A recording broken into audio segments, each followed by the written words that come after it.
Well, hello there, and welcome back to your Newsmax Daily for Thursday, August 15th, 2024. It's the 228th day of the year, the third of 5 Thursdays this month, and National Relaxation Day.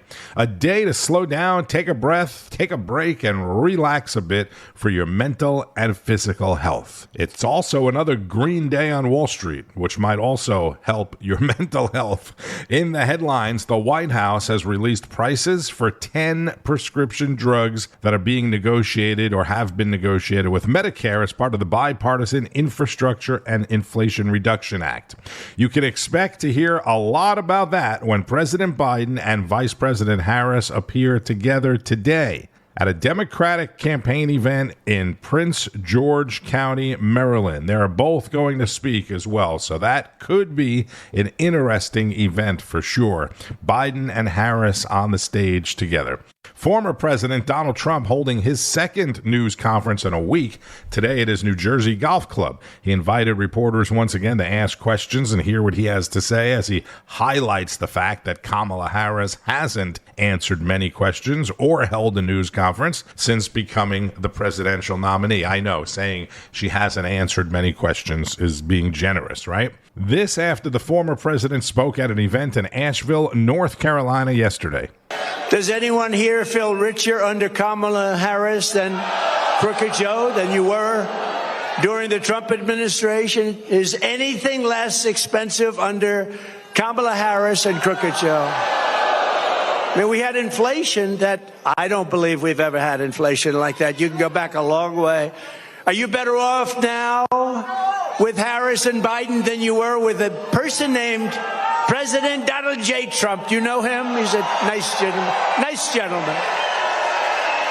With 4 more years of Harris, your finances will never recover. They're never going to recover. Our country will never recover, frankly, more importantly. It will be unrecoverable. Vote Trump and your incomes will soar, your savings will grow, young people will be able to afford a home, and we will bring back the American dream bigger, better, and stronger than ever before. Thank you. Thank you. Thank you very much. Thank you. Look at this. We have a lot of front row Joes here. Wow. Hello. What a great group of patriots they are. I don't know. Gone to, I think, 219 or 220. And this isn't rally, but this is a different kind of a thing. Today we're going to talk about one subject, and then we'll start going back to the other, because we sort of love that, don't we? But it's an important, they say it's the most important subject. I'm not sure it is, but they say it's the most important. Inflation is the most important, but that's part of economy. Kamala Harris wants to be in charge of the entire U.S. economy, but neither she nor her running mate is to do the beauty, isn't he?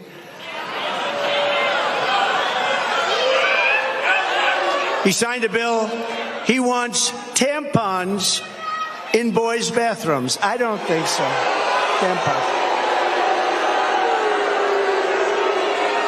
But they've never held a private sector job in their entire professional careers, and it's no wonder they're both socialists. They're actually beyond socialists. I think they skipped over socialists. That's why I think when people find out, because you don't know who these people are, I think when people find out who they are, I personally don't think they can do well in the election. They've destroyed this country. What they've done, when you look at San Francisco, what happened is, and she was the one that started it years ago. She was district attorney. Then she was the attorney general of the state of California. California is a disaster now. Now, Gavin Newsom hasn't helped very much, but it's a disaster. She was the one. This November, voters are going to give radical liberal Kamala Harris the opportunity to try something new, a real job in the private sector for the first time in her life. As he said, Wednesday's event was focused on the economy, and then he'll go back to some of the other stuff, the fun stuff. But Eric and Lara, they named their beautiful daughter Carolina. Okay.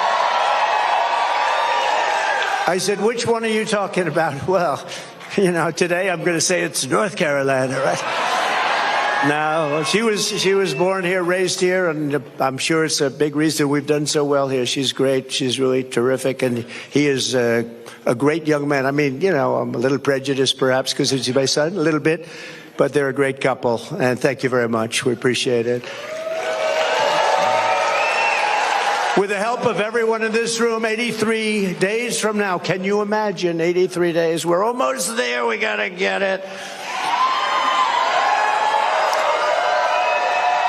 We're going to defeat super liberal, more liberal than Bernie Sanders. Did you hear that?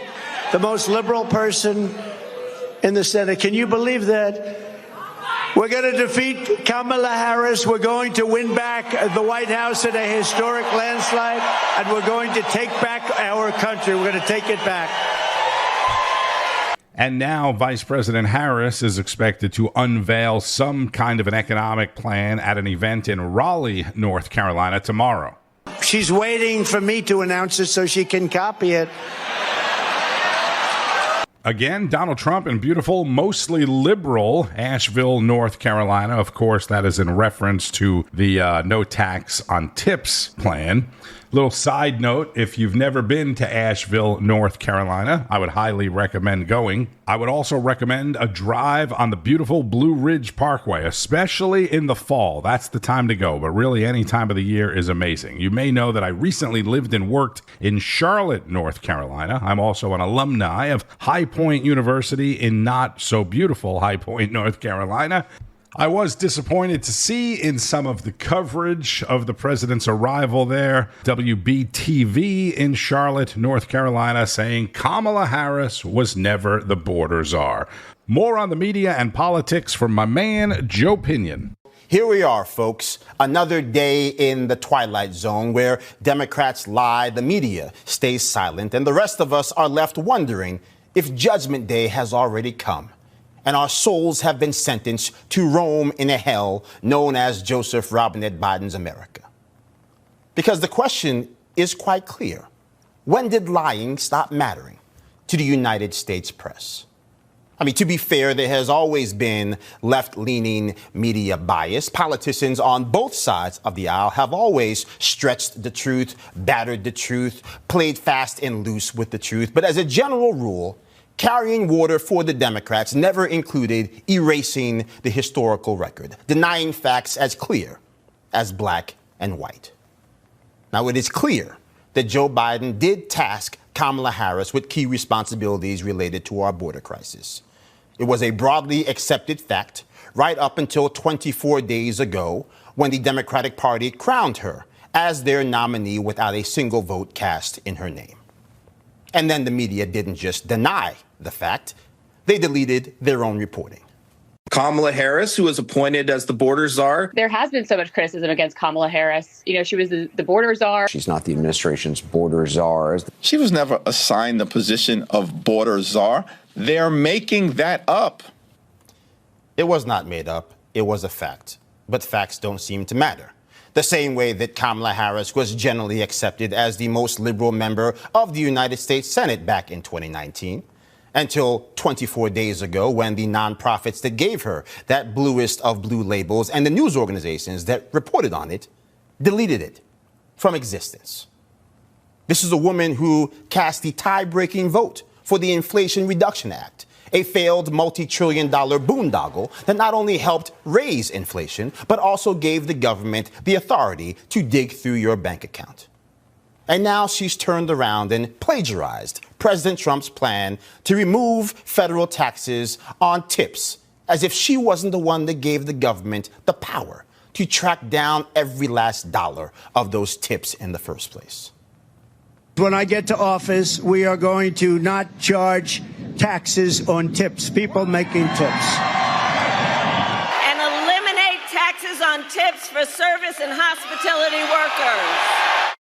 Kamala the chameleon, and the media refusing to acknowledge the basic hypocrisy of her rapidly fluctuating Etch-a-Sketch politics. Could you not listen to him all day, right? Newsmax host Joe Pinion with the facts.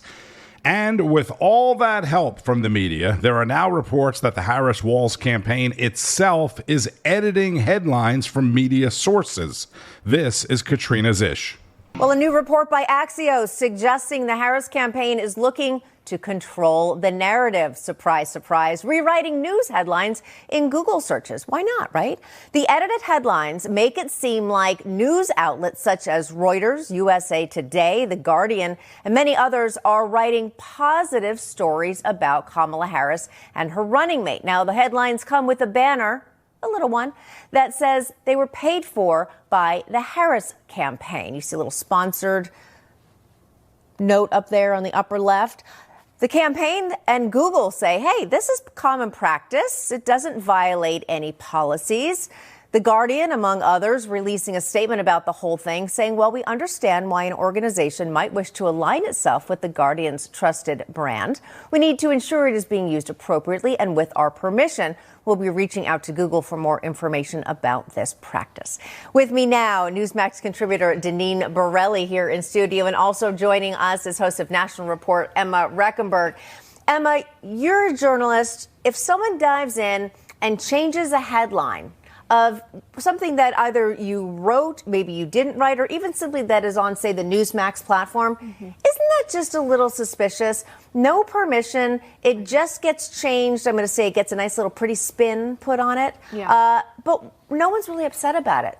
Yeah, which is unfortunate, of course. Look, I think it's manipulative, right? If you're just trying to get answers about who a candidate is and what their policies are, you might look to an online news publication. And if you're seeing that it's so positive and favorable, but you miss the sponsored note, then you're probably getting, information that fails to include other elements and other reporting that would give you the best informed decision. I will say that at least this one, there is a difference between sponsored and non-sponsored, which really, she gets a lot of free good press that she doesn't have to pay for. Like that Time magazine article. No, that was a very gushy piece. Yep. But also it's interesting, Deneen, because I know we've talked about this before. It's now 24 days.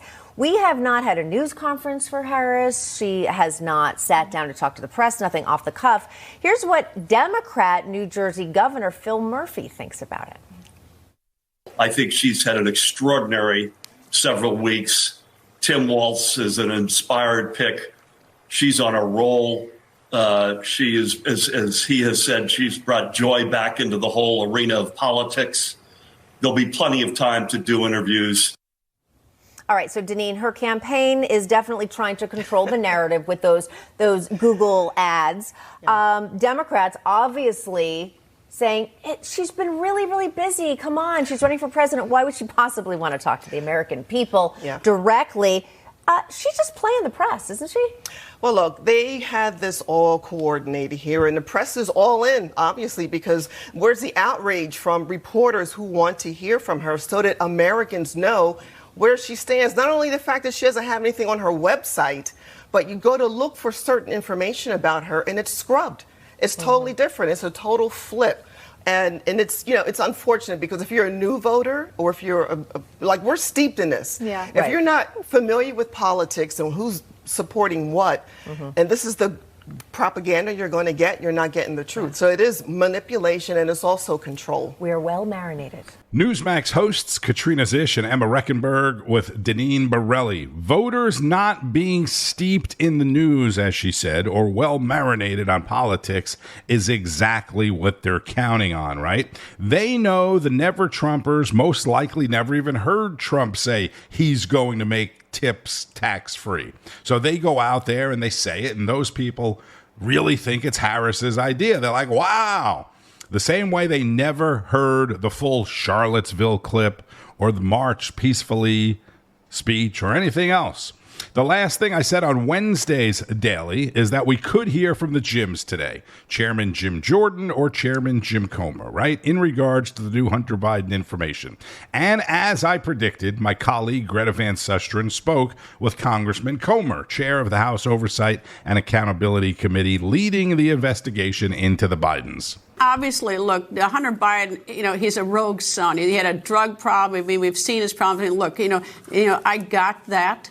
But the thing that is most disturbing to me tonight is the State Department was asked about this before President Biden got out of the race. They have asked about this back in 2021, and it shows something that certainly the American people are entitled to know, is whether or not former Vice President Biden was being lobbied by his son or what his son was doing vis-a-vis. But it's only after he gets out of the race that suddenly the State Department comes up with these documents that they should have turned over a long time ago. So now, of course, it's not unreasonable to wonder, like, what else do you have? What else are you not telling us?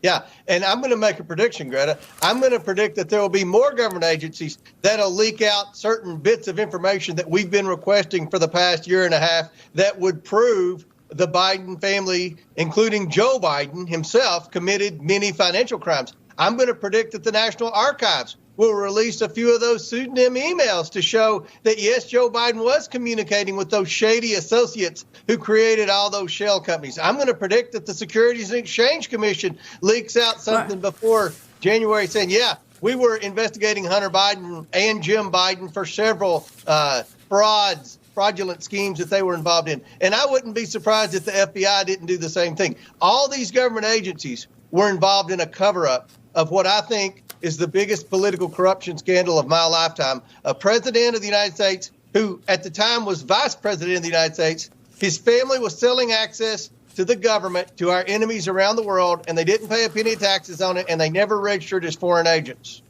Well, I just want to say, I'm going to take the last one. I have my own beef on the FBI, which I believe in some other case I've been investigating unrelated to this, is they will not provide the documents. And they said to me that they'll give them to me in 5 years. And for a case that is now 20 years old. So anyway, I got my own beef with what the FBI covering up for each other. But anyway, Chairman James Comer, thank you, sir.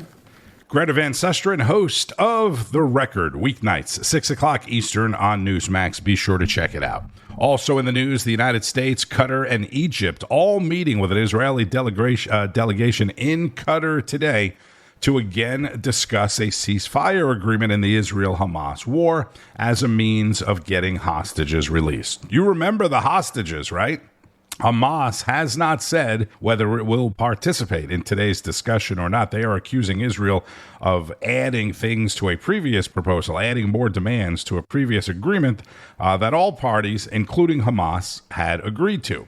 It is hard to believe this, but that conflict, that very deadly conflict between Israel and Hamas, has now been going on for 11 months.